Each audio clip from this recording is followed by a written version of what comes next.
Kinsa man ang teacher? Ayan, mega love shoutout sa akong classmate. Ayan, si Renanti Magalasin. Yan, nagkita kami dito, mga langga. Ayan. Ay, uli ka. Ay, nako, secret.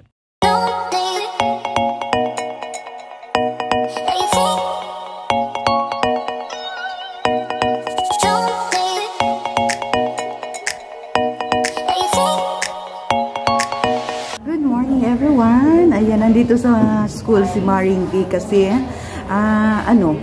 first na homeroom PTA mga langga. Andito tayo sa grade 10 kay Bibi. Ayan, hindi pa nag-start kasi konti pa lang. Tapos mamaya 9 o'clock, ayan kay ate naman mga langga sa grade 12. Tingnan natin kung makapunta tayo doon.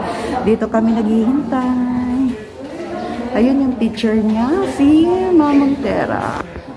Ayan. So, attend tayo bago tayo umalis mga langga. Ayan. Huwag nyo naman pong pabayaan kung may mga meeting. Ayan sa school. Dapat supportive po ang mga parents mga langga. Ayan. Abangan natin kung ano ang anong tawag dito? Ano ang resulta ng kanilang meeting dito sa school.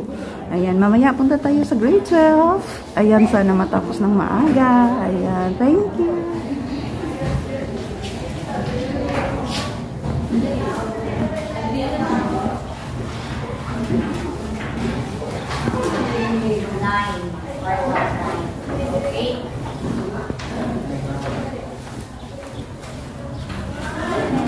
Ng food o tubig. Tungod kay isa pa man ko na ito ang kantin. Lugoy kaayo sila kada recess na magbuot yung iluha.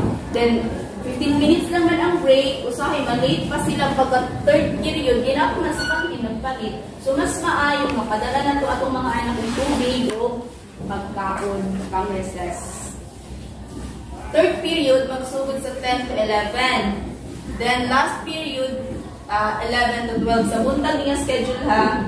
So, after ana, makapaniod to sila 12 to 1. 1 hour ang ilahang lunch break. Then, pagkahapon, magsugod ang ilahang first period is 1 to 2. Sunod, 2 to 3, 3 to 4, 4 to 5. So, sa 4 to 5, pumulong din nila. Mang-review pa sila mga 20 minutes or 30 minutes dito sa classroom. After ana, pwede na sila manuling. So, kung saan oras maputang iyong anak sa inyong mga balay? Nagsugod ng face-to-face. Alas 4 kape na yung mga buting anak na labay makauling alas 6. Sa kanto na siguro lagi yung balay, no? Mga lang siguro to, no? Pero ang tungkol, makauling mo naging siguro sa iyo. No? Walay pa muta na sa ito. Talaga sa 4 ganun mo, kanang dili man ako isko, pero ang isko, na-concern na ito din nga dapat magdala daw po daw, nga dili daw ka na daw kuhaan ganing kung plastic man lang siya, sulod yun sila ng bag, dili na unod din. Kasi magkalat man po ang mga kuhaan, mga basura. Niya ginadiscourage sa po sa kontantin na food ka na ganun, mga soft drinks, isa na mga paliton ng mga synthetic gani, mga siguro kini ang mga bata i-encourage sila gud na isulod sa bag na lang ang mga wrappers. So kung ang once sa iyong anak kasudlanan sa pagkaon, isulod ang cellophane, ibalik lang ang cellophane. Pero kung dili niyo gusto nga magdalag basura yung anak sa balay, ang baon ipasulod lang siguro sa plastic nga baonan. Then ang tubig, tumbler, baon ka ng mga kanang ginamit ng mga mineral bottle, anak, pwede na siya. No? Kali pa punta na sa schedule. Okay, sunod, di ba nagsugod naman yun ang ato ang face-to-face? So, naatay 3 days na face-to-face, 2 days na modular. So, piniha siya, muhangtod lang siyang 1 month. So, naatay schedule ani. Sa August 22, di ba nag-start naman ang ato ang face-to-face? August 22 to September 23, mauni ang 3 days nga face-to-face o 2 days na modular. Maklaro ba?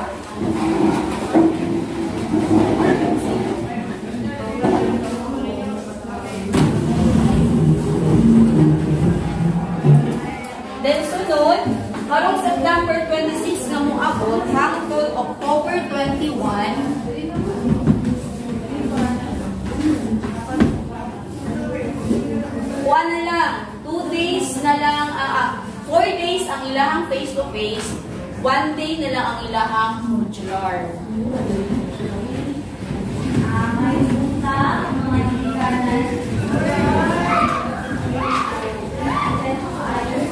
Tapos, after ani, karong November 2, full implementation na yun sa face-to-face. So, wala na sila modular. So, everyday na sila mag-ano, eskwelahan, karong November 2.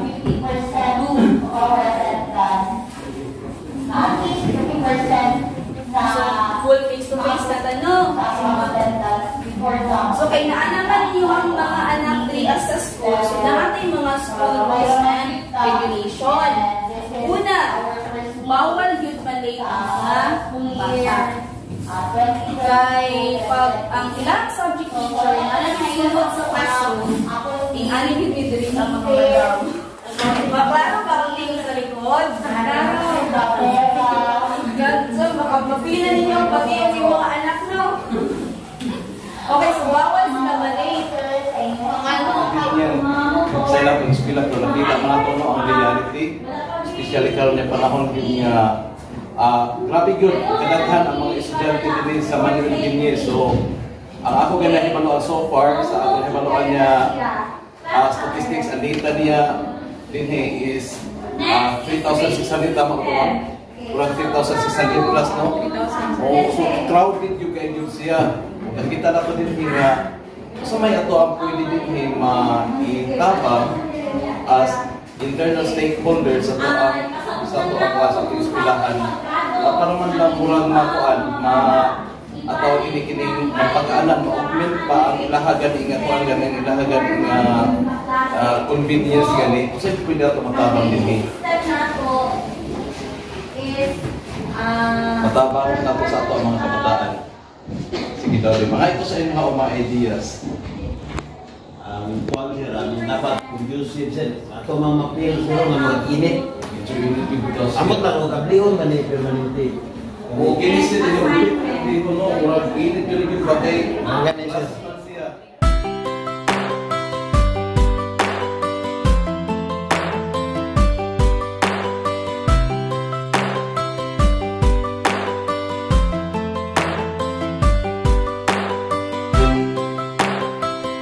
Hello everyone! Ayan, tapos na ang grade 10 natin. Homeroom PTE meeting mga langga. Ayan, punta tayo sa grade 12. Ayan, punta na ang grade 12 ni ate.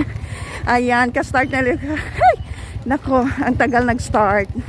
Ayan, welcome. Ayan, Banay-Banay National High School. Banay-Banay High School ito. Pero ngayon is Miguel B. Guinness National High School. Ayan, punta tayo sa grade 12. Ayan, late na tayo. Yahoo!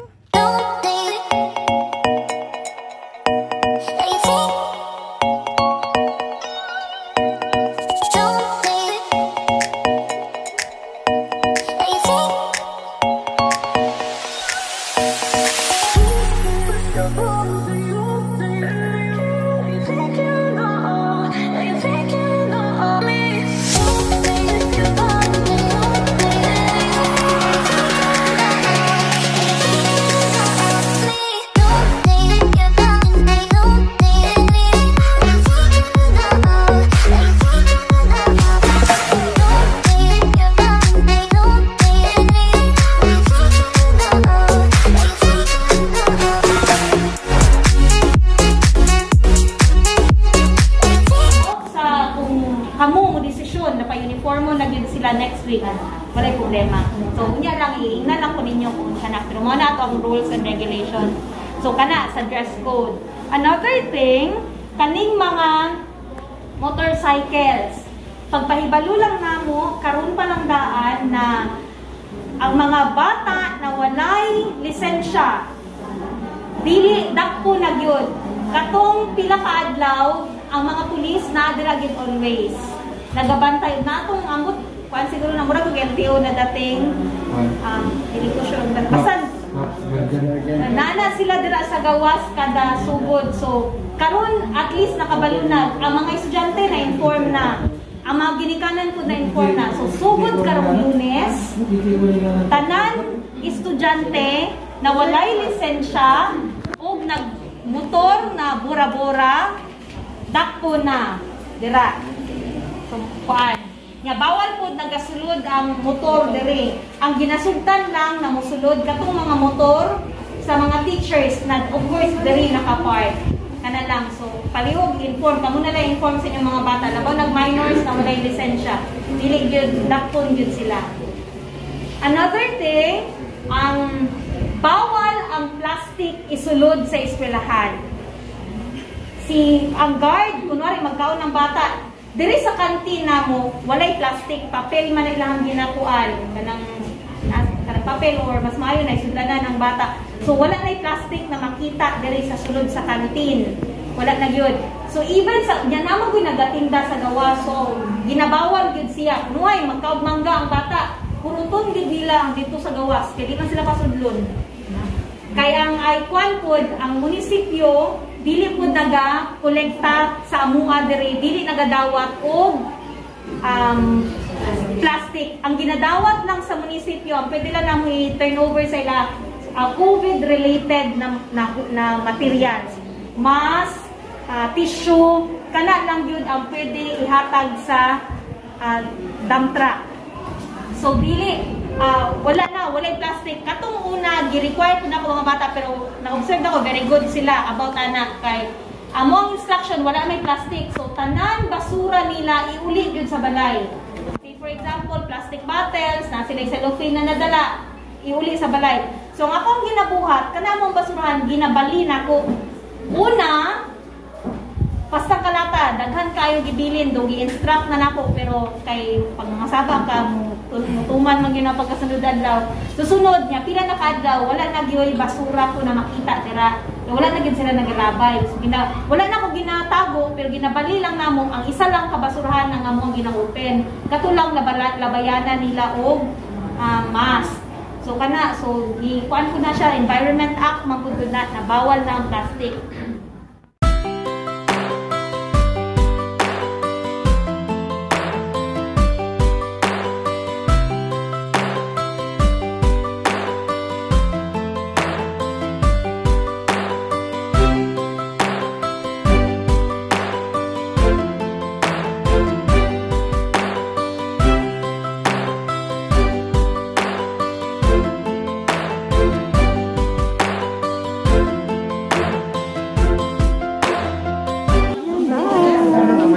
Grade 12, pangalangga, uwian na.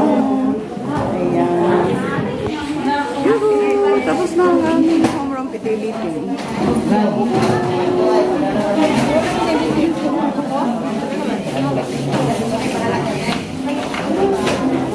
Ayan, let's see.